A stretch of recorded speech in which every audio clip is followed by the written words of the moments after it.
करेंगे। हाँ, तो चलिए आज की क्लास को आगे ले चलते हैं। तो हम लोग पढ़ रहे हैं लाभ और हानि। तो आज का आप लोगों का पहला प्रश्न है, राम ने 500 रुपए में खरीदी हुई गाय श्याम को 15% लाभ पर बेच दी, तो उसे कितना विक्रय मूल्य प्राप्त हुआ? चलिए बताइए, यानी कि कितने में बेचा वो, जल्दी से। आया किसी का आंसर? ये तो देखते ही बन जाना चाहिए था। आप लोग इतना समय कैसे ले रहे हैं समझ में नहीं आ रहा है भाई।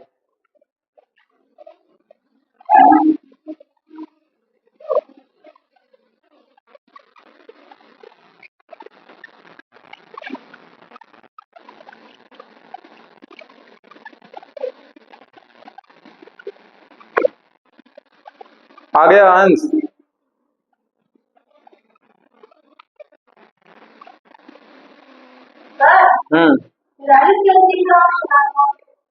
ठीक है, तो फिर सही है। चलो ध्यान से देखो, हमको करना क्या है।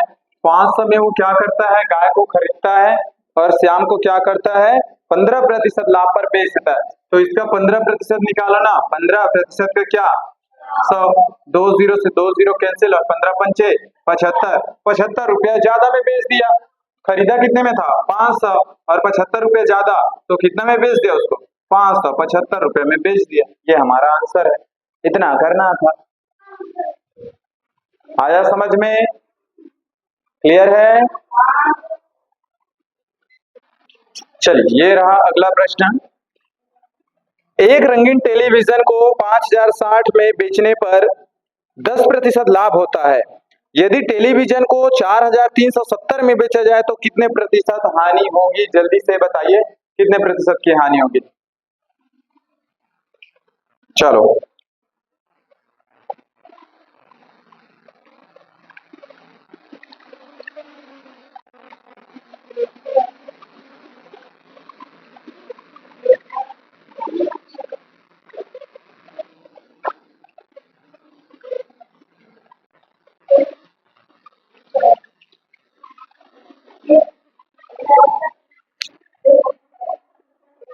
चलिए तो देखते हैं इसका आंसर कितना आ रहा है।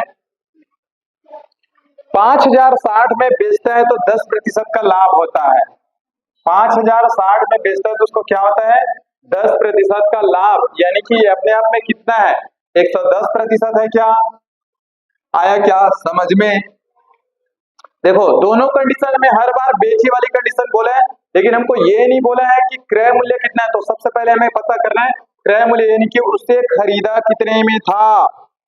आया समझ में? उस टेलीविजन को कितने में खरीदा था।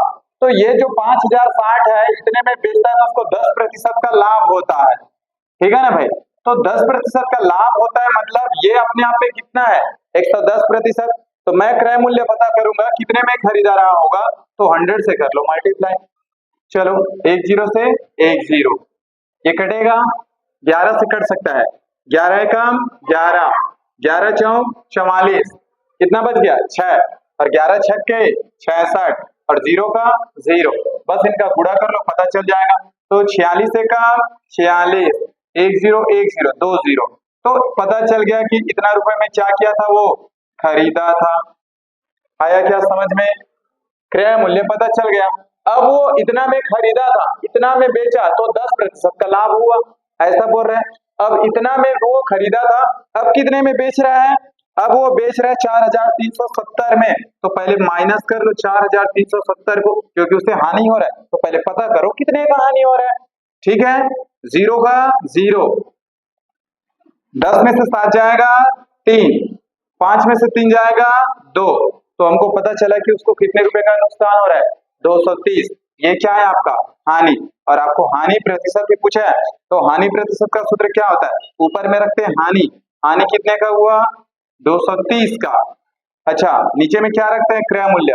ये रहा आपका क्रय मूल्य, और गुणा में क्या, 100। हानि प्रतिशत निकाल रहे हैं भाई। ठीक है ना, इतना कर लिया। 10 से 10, 23 से कम 23, 23 दूनी 46, 10 से 10, 2 एकम 2, और 2 पंचे 10। तो कितने प्रतिशत की हानि हो रही है, ये लो इतना कर रहे हैं, 5% का नुकसान हुआ उसे। आया समझ में अब कि फिर से समझाना पड़ेगा?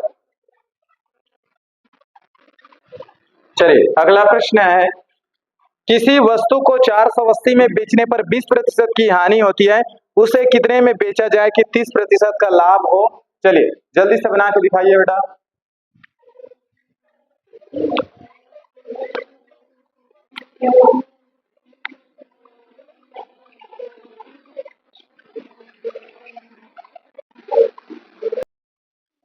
चलिए बनाते हैं इस प्रश्न को।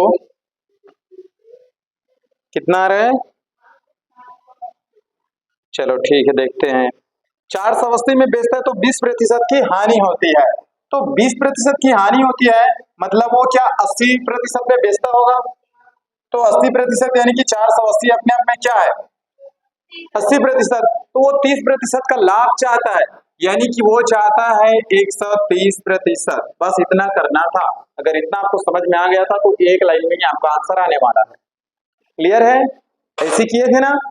चलो सल हल करें। 10 से 10, 8 एकम 8, 8 छक्के 48 और 10 का 10, खत्म। 13 और 60 बचा, 13 छक्के 78 और 10 का 10। तो 780 रुपये क्या होगा हमारा आंसर? इतना में वो क्या किया होगा? बेचेगा, तब जाकर उसे 30% का लाभ होगा। ये लीजिए, एक लाइन का खेल था, बस शब्दों को आपको समझना था। यहाँ 80 कैसे आया समझ में आया ना?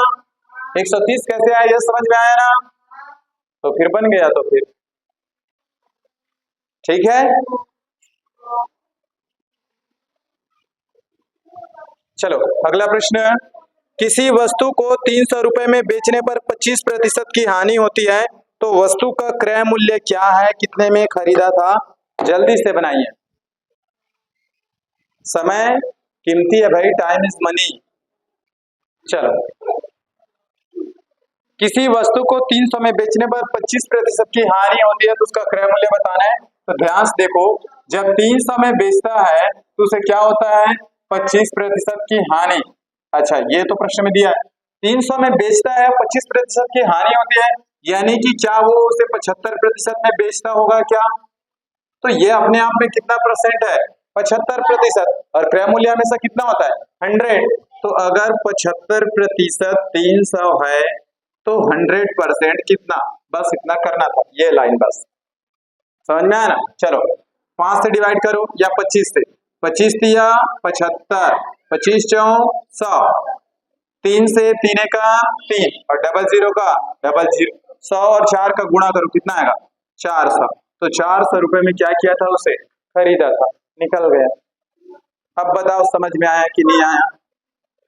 कैसे राहुल, आया समझ में?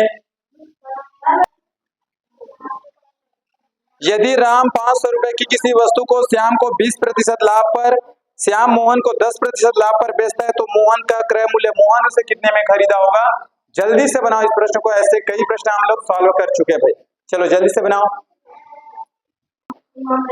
चलिए, राम श्याम मोहन ये तीनों फिर से आ गए। राम श्याम मोहन, ठीक है ना भाई? अच्छे से देखा करो और अच्छे से समझा करो। तो राम किसी वस्तु को कितने में खरीदता है? 500। और श्याम को कितने प्रतिशत लाभ पर बेचता है? तो इसका 20% निकाले, तो 20% लाभ पर बेचता है मतलब डायरेक्ट निकाले क्या? 120% चलेगा ना? तो 500 का 120%, प्रतिशत का नीचे 100।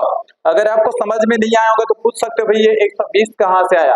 लाभ है मतलब 20 जुड़ेगा, और ऐसे करते 20% निकालते फिर इसके साथ जोड़ते तब यहाँ पर रखते। ये 120% निकालेंगे तो आपको जोड़ने की जरूरत नहीं, डायरेक्ट कितने में बेचेगा वो आएगा। ठीक है, चलो काटे आप 10 से 10, या ऐसे करते हैं, इसको रहने देते हैं, 20 से 20 और 12 पंचे 60 और 10 का 10। तो हमें पता चला कि श्याम को कितने रुपए में बेच दिया? 600। और श्याम मोहन को कितने प्रतिशत लाभ पर? 10% के लाभ पर, यानी कि 600 का कितना निकालना पड़ेगा? 110%, 110%। निकालें, चलो 20 से 20 कैंसिल, 6 और 11 का गुणा करो 66 और 0 का 0, तो हमें पता चला कि मोहन ने उस जो भी है उसे कितने में खरीदा होगा, किसी वस्तु को 660 रुपए में। ये हमारा आंसर था। आया समझ में? इतना करना था भाई आप लोगों को, ये हमारा आंसर था 660 रुपए। क्लियर है? बस ऐसे छोटे छोटे करके ही हमें बनाना रहता है जो नवोदय के सवाल है उनको, क्योंकि लॉन्ग मेथड से बनाएंगे तो यहाँ कोई वैल्यू नहीं, क्योंकि हमें तो सिर्फ क्या करना रहता है, सर्कल को पूरा भरना रहता है। वो ये नहीं देखेगा कि तुम एक्स मेथड से बना रहे हो कि कौन से मेथड से बना रहे हो, लॉन्ग मेथड से कि शॉर्टकट मेथड से कि ऑप्शन से बना रहे हो। क्लियर है? तो जितना हो सके शॉर्टकट और कम समय की बचत करना है, और महत्वपूर्ण है इसमें मैथ्स का। अगर मैथ्स आपका बन गया, सिलेक्शन यही होता है, यही आपका सिलेक्शन रोकता है और यही आपका सिलेक्शन बना देता है। तो सबसे ज्यादा फोकस मैथ्स में ही करना है भाई।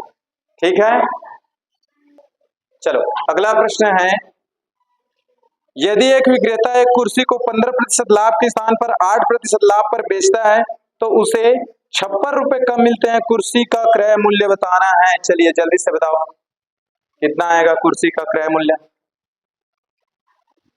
जल्दी बताओ भाई, मौसम भी खराब हो रहा है आज।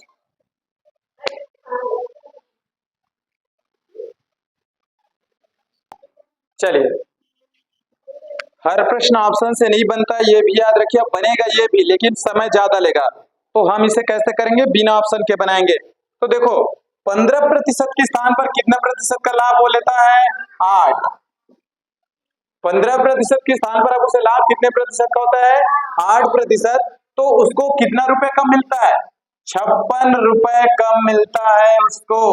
और 56 रुपए कम मिलता है, ये तो रुपए में बता दिया, लेकिन ये बताओ परसेंट कितना कम हो गया, 7% कम हुआ क्या? आ रहे समझ में ना? पहले उसको 15% लाभ होता था, तो अब उसे 8% लाभ हो रहा है। तो 8% जैसे ही कम हुआ तो उसका 56 रुपया लाभ हो रहा था, वो कम हो गया। और ये 56 रुपए ही क्या है अपने आप में, 7% है, क्योंकि 7% कम हो गया। तो हमको पूछा है क्रय मूल्य, और क्रय मूल्य कितना परसेंट होता है, 100। तो अगर 7% 56 रुपीज है तो 100% कितना, अगर 7% 56 है तो 100% कितना, 7 से 8 बार, और 8 का 100 के साथ गुणा करेंगे कितना आएगा, 800। तो क्रय मूल्य क्या था, 800 रुपए था। बस इतना करना था। आई होप समझ में आ गया होगा। आया समझ में?